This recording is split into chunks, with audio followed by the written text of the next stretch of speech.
Vamos entonces, hermanos, a leer el capítulo 16 del Evangelio de Marcos. Con esto vamos a concluir este Evangelio y la lectura comienza, como sabemos, luego de lo que hemos visto la ocasión anterior, justo inmediatamente después de la sepultura del Señor. Dice Marcos 16:1: Cuando pasó el día de reposo, María Magdalena, María la madre de Jacobo y Salomé compraron especias aromáticas para ir a ungirle. Y muy de mañana, el primer día de la semana, vinieron al sepulcro, ya salió el sol. Pero decían entre sí: ¿quién nos removerá la piedra de la entrada del sepulcro? Pero cuando vinieron, vieron removida la piedra, que era muy grande.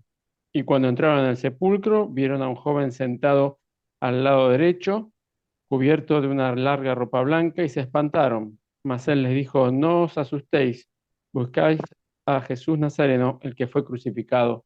Ha resucitado, no está aquí. Mirad el lugar en donde le pusieron. Pero id, decid a sus discípulos y a Pedro, y que él va delante de vosotros a Galilea. Allí le veréis como él os dijo. Y ellas se fueron huyendo del sepulcro porque les había tomado temor y espanto, ni decían nada a nadie porque tenían miedo. Habiendo pues resucitado Jesús por la mañana, el primer día de la semana, apareció primeramente a María Magdalena, a quien había echado 7 demonios. Siendo ella, les hizo saber a los que estaban con él, que habían estado con él, que estaban tristes y llorando. Ellos, cuando oyeron que vivía y que había sido visto por ella, no le creyeron. Pero después apareció en otra forma a dos de ellos que iban de camino, yendo al campo. Ellos fueron y lo hicieron saber a los otros, y ni aun a ellos creyeron. Finalmente se apareció a los 11 mismos, estando ellos sentados a la mesa, y les reprochó su incredulidad y dureza de corazón, porque no habían creído a los que le habían visto resucitado. Y le dijo: id por todo el mundo y predicad el evangelio a toda criatura. El que creyere y fuere bautizado será salvo, mas el que no creyere será condenado. Y estas señales seguirán a los que creen. En mi nombre echarán fuera demonios, hablarán nuevas lenguas, tomarán en las manos serpientes, y se bebieren cosa mortífera, no les hará daño. Sobre los enfermos pondrán sus manos y sanarán. Y el Señor, después que les habló, fue recibido arriba en el cielo y se sentó a la diestra de Dios. Y ellos, saliendo, predicaron en todas partes, ayudándoles el Señor y confirmando la palabra con las señales que la seguían. Amén.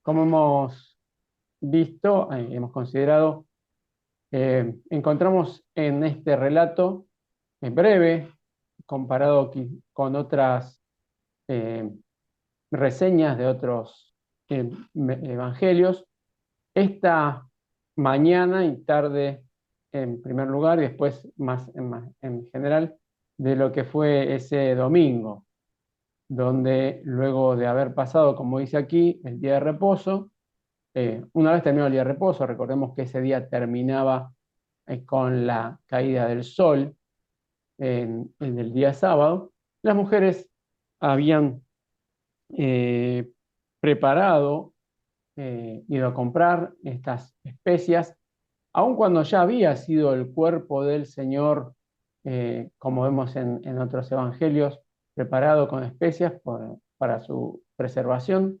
Evidentemente no parecían estar conformes con cómo lo había elaborado.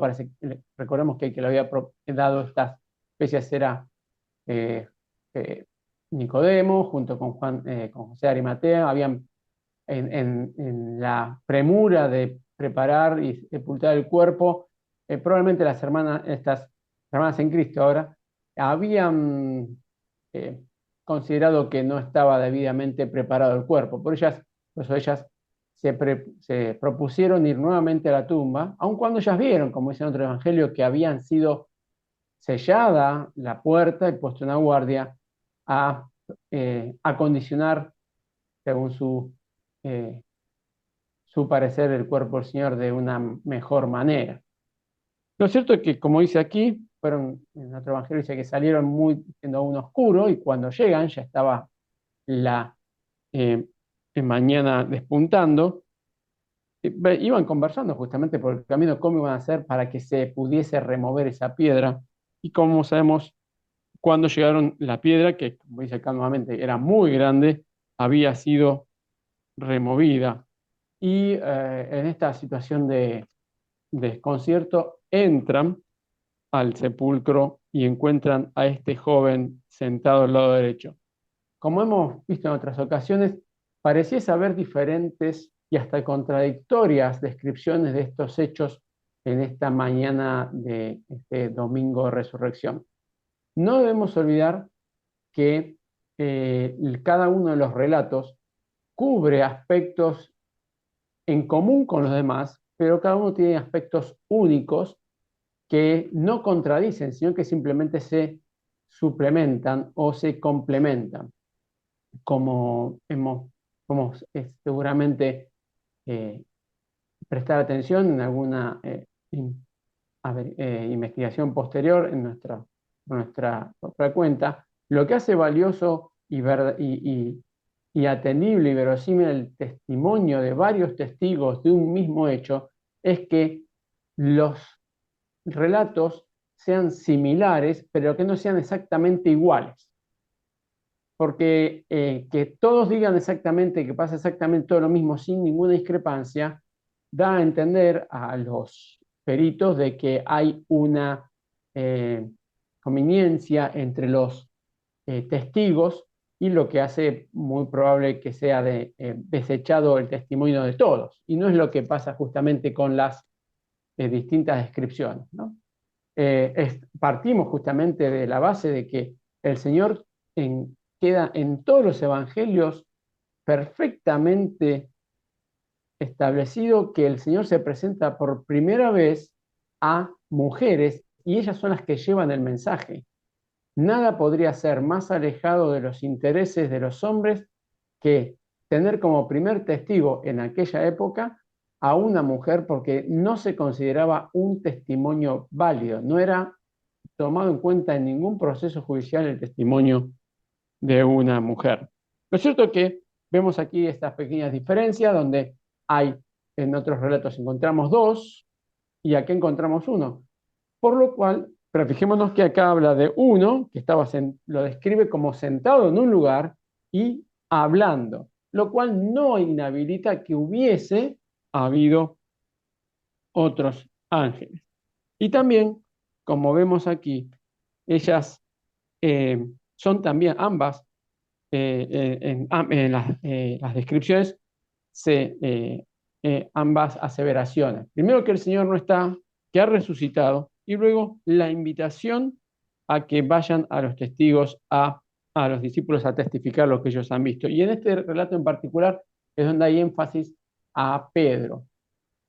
Lo cual nos da también un indicio de, para apoyar el común pensamiento de que la descripción de este evangelio fue hecha en base a los testimonios de Pedro a Marcos, o que probablemente haya sido Juan Marcos, donde Pedro, a pesar justamente de toda la rotunda negación que había hecho el Señor, que tan amargamente él reconocía, se sentía eh, gratificado y se sentía reconocido por el Señor en medio de esta situación de tanta vergüenza para él. El Señor lo llama por su nombre, le reconoce como alguien que necesitaba una especial atención en medio de toda esa difícil situación que él había vivido. Y vemos que ellas salen huyendo del sepulcro porque se había tomado temor y temblor. Y dicen, ni decían nada a nadie porque tenían miedo. Jugar a este juego Y en esta expresión, justamente, llama la atención la diferencia con los otros evangelios, por lo cual podemos encontrar que hay un factor que puede haber hecho el disparo de ellas para esta este cambio de actitud? Primero, hay varias, dos posibles eh, interpretaciones para esta reacción. Primero que hablan, no decían nada a nadie en el camino de vuelta, en los que pudieran encontrarse en el camino, pensemos que era ya al volver, ya eran las primeras horas de la mañana, ya la actividad empezaba, y no sería raro yo que ellas estuvieran volviendo en una forma apresurada y pudieran haber llamado la atención de quienes estaban en su camino. Y que lo hacían justamente por miedo a ser malinterpretados, ser burladas. Pero también podemos asociarlo con el hecho de que ellas cambiaron su actitud luego de que, según otros pasajes, el Señor mismo se les presenta. Y vemos que también en el relato vemos que también aquí el Señor se les presenta, aunque es énfasis en este caso, como hemos visto en otras ocasiones, a María Magdalena. Así como hay énfasis en determinadas personas en los relatos, en algunos relatos de actividades en conjunto, donde en un evangelio se relata como el conjunto en total y en otros se hace énfasis en alguna persona. Aquí también se da ese caso. En caso de las mujeres, en especial se hace énfasis en María Magdalena, como vemos que formaba parte de este grupo de mujeres y como lo hemos visto también, seguramente tenemos presente cuando tiene ese encuentro con el Señor que relata en Juan. Lo cierto es que hay un cambio de actitud de ellas entre este texto y lo que ocurre en los otros relatos. Por lo tanto, podemos deducir que fue justamente ese encuentro del Señor en el camino, de ese regreso donde ellas tenían esa duda de qué estaba pasando. Se hace muy difícil para nosotros el día de hoy poder imaginarnos los sentimientos, los pensamientos que estas mujeres podrían tener al encontrarse en esta situación absolutamente extraordinaria. Por más que el Señor había dicho una y otra vez que Él iba a resucitar. Sin embargo, en los discípulos no habían entendido que debía ser así, y estas mujeres que forman parte de aquellos que le seguían al Señor no eran la excepción. Es por eso posible que nosotros nos encontremos con esta posible contradicción si en el medio insertamos el hecho de esta aparición del Señor a estas mujeres en el camino de regreso hacia la ciudad de Jerusalén. Y a partir del versículo 9, nosotros nos encontramos con una particularidad del Evangelio según Marcos. Como sabemos, las Escrituras son, sin lugar a dudas, es el libro de la antigüedad con mayor soporte histórico. Nada se le asemeja, ni aun todas las obras clásicas antiguas, reunidas todas juntas, tenían la misma cantidad de copias y la misma calidad de copias que la palabra de Dios. Y ningún otro relato tiene mayor cantidad de referencias individuales como son los 4 evangelios, ni copias de esas distintas eh, experiencias, reportes como los evangelios, lo cual lo hace a la persona del Señor Jesús el ser de la antigüedad con mayor cantidad de referencias históricas. Aún los mismos Césares contemporáneos y aún posteriores al Señor Jesús no tienen tanta cantidad de referencias en forma eh, eh, regular, confiable y abultada como es el Señor Jesús en su obra, muerte y resurrección. Lo cierto es que en los dos manuscritos más antiguos no aparecen los versículos del 9 al 20. Hay esos que son los más completos, y hay en muchas copias posteriores hay distintas variaciones. Sin embargo, podemos tener la certeza de que eh, esta porción de las Escrituras forma parte de la palabra de Dios por varios argumentos que podemos mencionar rápidamente.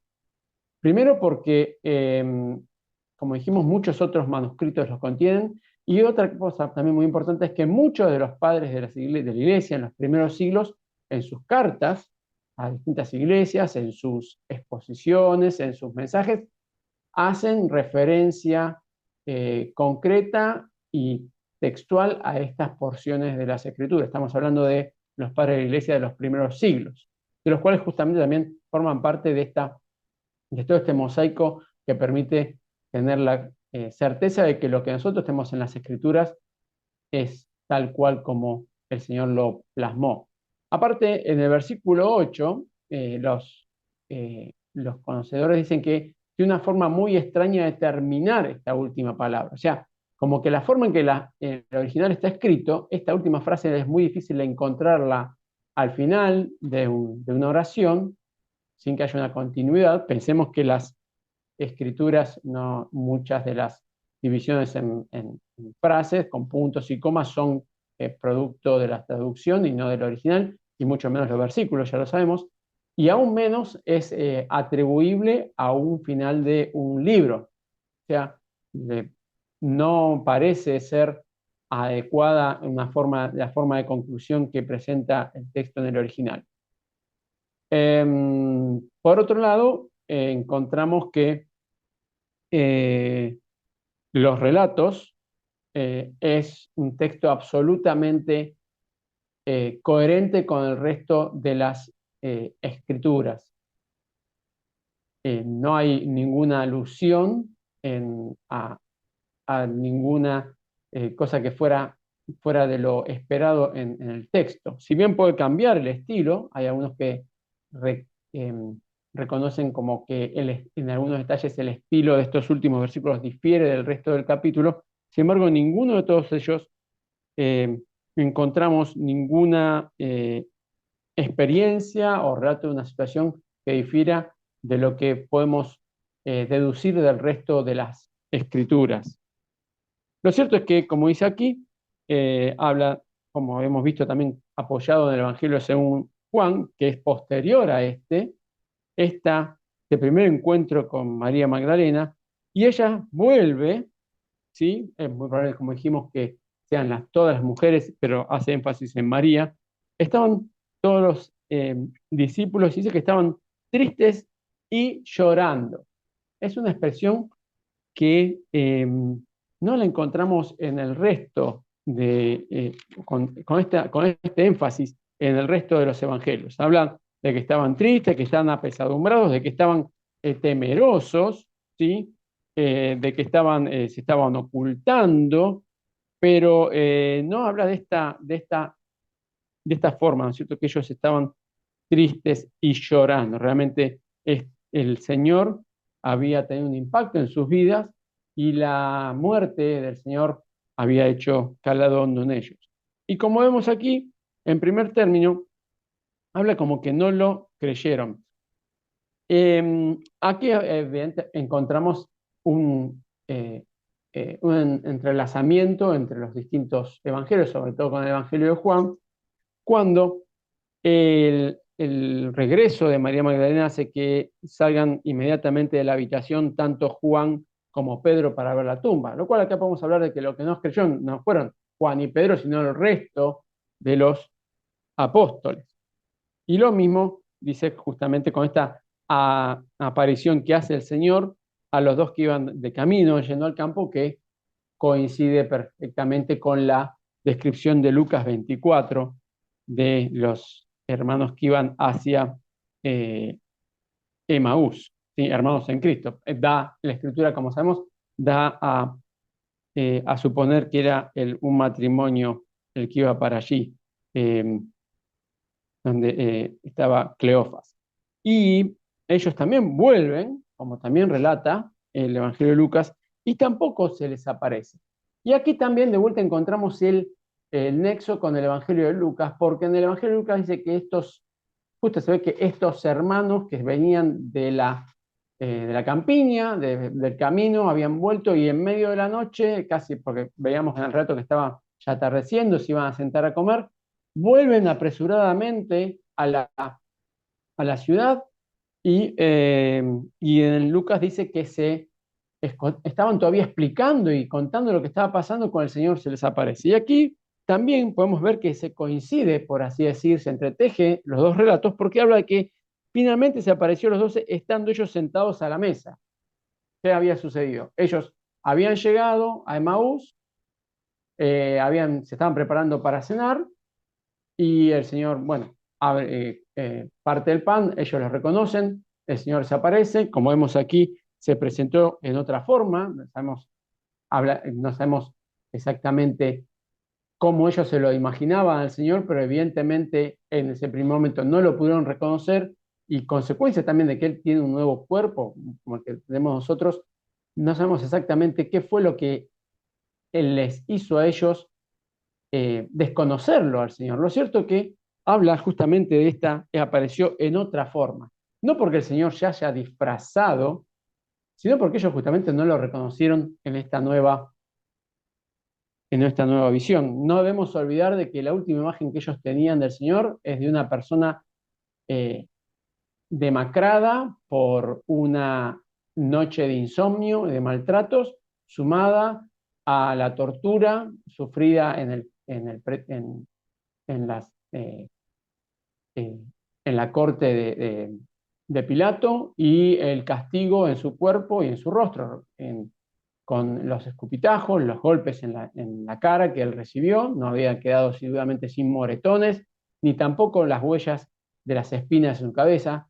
Esa última imagen seguramente difería muchísimo de lo que ellos vieron en ese camino a Emaús y por lo tanto no lo pudieron reconocer. Lo cierto, como dice aquí, se apareció a los 11 mismos.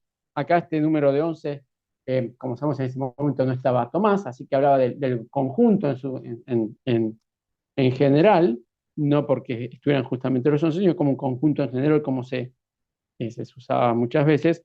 Y el Señor ahí es donde eh, les dice aquí que les reprocha su incredulidad y dureza de corazón.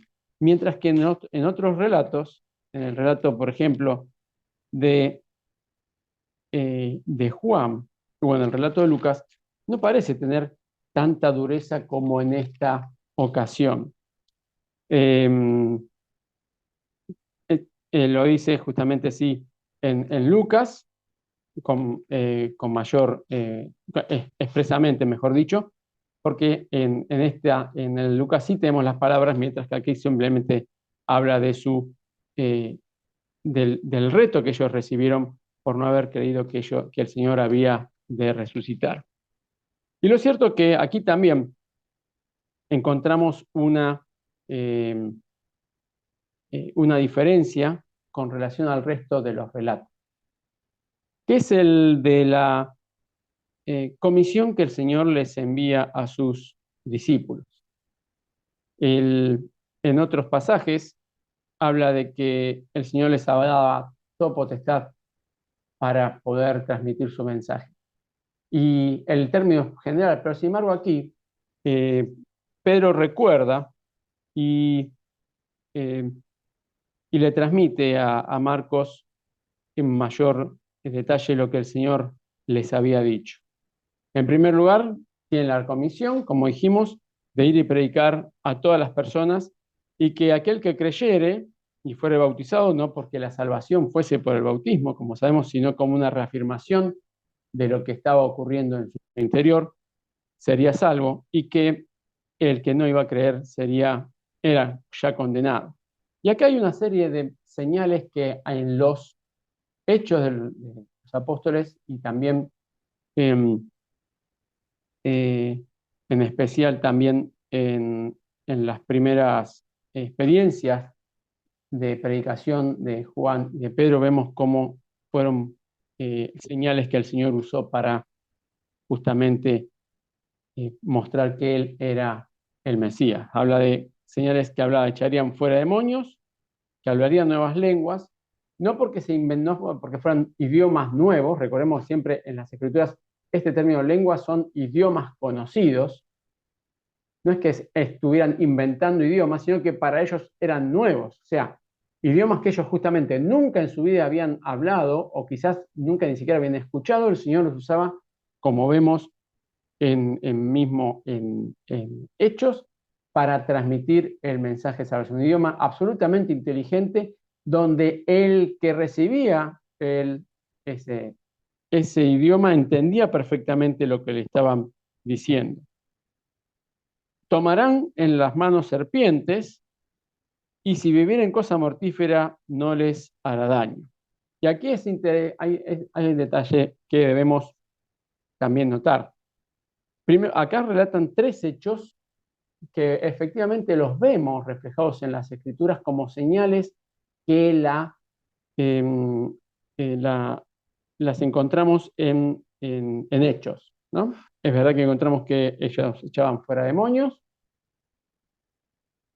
como el Señor mismo ellos habían hecho anteriormente, hablaban en lenguas, tomaban en las manos serpientes, como le pasó a Pablo, pero no tomándola en forma voluntaria, sino que justamente el Señor permitía que ocurriesen esos hechos para poder demostrar la autoridad el apóstol. Es lo que justamente vemos en Hechos, que en medio de ese naufragio, luego de haber sido milagrosamente rescatados eh, por la intercesión de Pablo, llegan a la isla en el invierno, están preparando un fuego y la leña, entre las leñas que estaban recogiendo había una serpiente que se prende de Pablo y los lugareños esperando que Pablo sufriese las consecuencias, ven que finalmente no ocurre nada y eso da pie para que pudiese reconocerse la autoridad de Pablo y él pudiese predicar y como vemos en Hechos muchos pudiesen llegar a conocer. Ahora fíjense, fijémonos la diferencia acá, dice, y si bebieron cosa mortífera, no les hará daño no como señal de algo buscado para hacer, como tampoco es buscado para hacer tomar en la mano una serpiente para mostrar de que es poder de Dios. Vemos acá entonces esta gran diferencia entre los anteriores. El Señor iba a proteger a sus mensajeros aún de aquellas situaciones que pudiesen accidental o eh, intencionalmente ocurrir que impidiesen eh, el Evangelio. No podemos saberlo, pero no cabe duda que nos encontramos muchas veces con experiencias de misioneros que en situaciones absolutamente inverosímiles el Señor los ha protegido.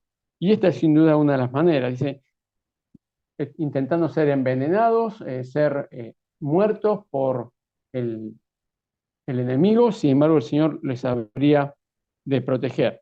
Y como vemos también, sobre los enfermos pondrán sus manos y sanarán. Y encontramos luego justamente de esto, esta última porción donde el Señor, luego que habló, fue recibido arriba en el cielo y se sentó a la diestra de Dios.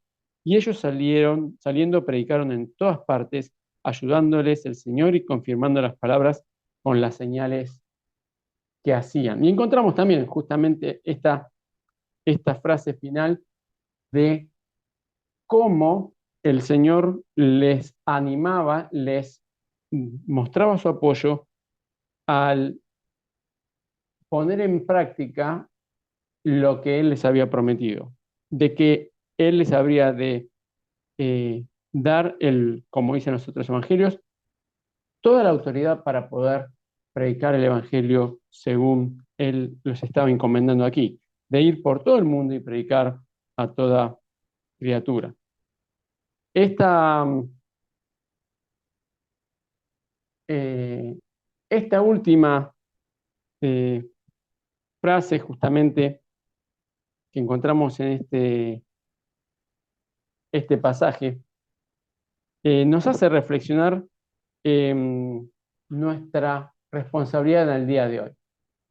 Es cierto que el Señor les encomendó a los 12 y por extensión también a nosotros ir y predicar el Evangelio a toda criatura. Y que también aquellos que son salvos, como sabemos, por la obra del Señor.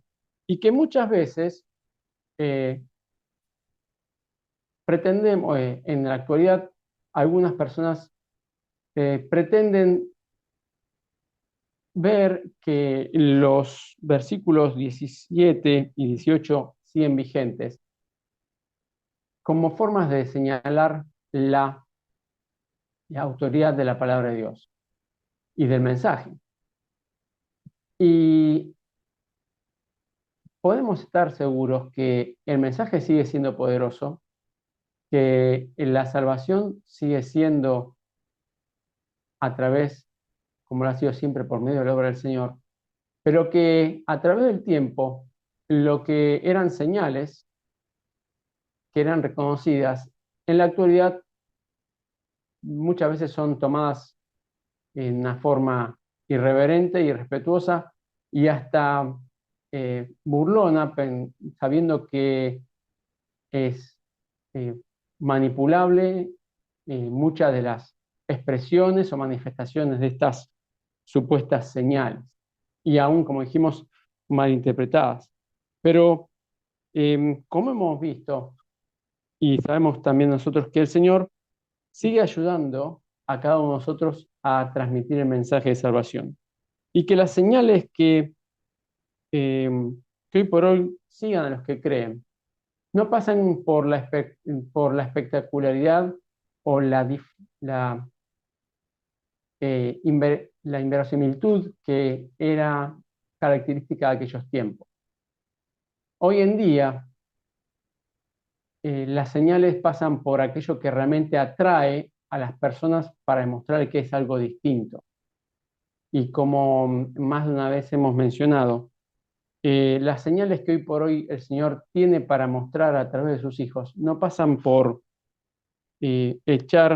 hablar nuevas lenguas o tomar posiciones o actitudes peligrosas, sino por el contrario para mostrar cómo el Señor vive en cada uno de nosotros, cómo el Señor tuvo un impacto en nuestras vidas y puede tener impacto en las vidas de las personas, mucho más eh, evidente, mucho más impactante, vale la redundancia, que una simple eh, señal externa, pasajera, manipulable, como vimos que pudieron hacer también en el pasado los magos de Faraón, en convertir sus varas en serpientes, como era la señal también de Moisés.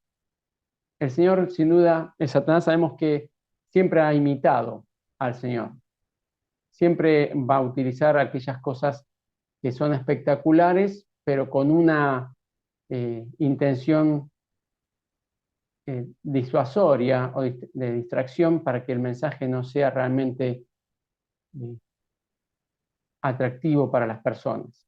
Pero lo que seguramente Satanás no puede hacer con la contundencia que el Señor lo hace, con el impacto que el Señor hace, es la transformación de vidas, como vemos que el mensaje del Señor tiene, y como hemos visto más de una vez, podemos ver el modo en que nosotros como hijos de Dios reaccionamos a las dificultades, a los problemas del mundo, en el que vivimos en el mundo, a las enfermedades, a las pruebas, a las circunstancias que en otras personas producen decaimiento, producen dolor, producen desesperación, y que gracias al Señor nosotros podemos saber que estando en control de todo, nada escapa a su conocimiento y a su voluntad.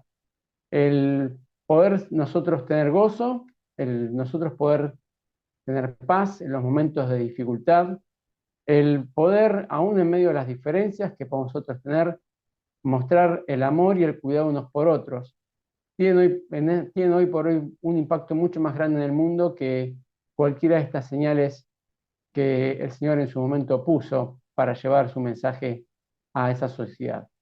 Hoy la sociedad no está interesada en que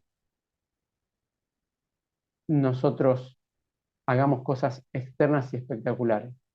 No está justamente interesada y está eh, necesitada del gozo, de la paz, de la esperanza que el Señor nos puede dar, que el Señor da, y que nosotros somos el canal de comunicación y de demostración al mundo.